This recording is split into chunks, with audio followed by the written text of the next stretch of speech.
ណែណាហើយបាត់ពូនាងស្រែកពួកយើងឃើញមនុស្សនៅខាងក្រៅអាលីណៃណាខ្ញុំស្មានថាគេនៅជាមួយនឹងពូនាងតើអត់ទេ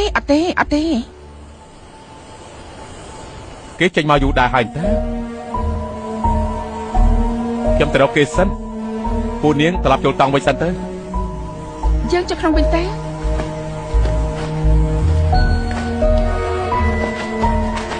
អេពួកយើងមិនពលទេ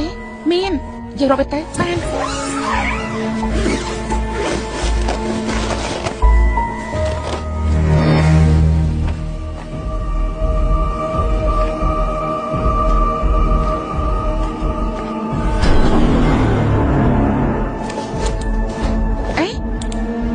ខ្ញុំណែណាអញឃើញវាទេអត់ទេជួយរកចាំបន្តិច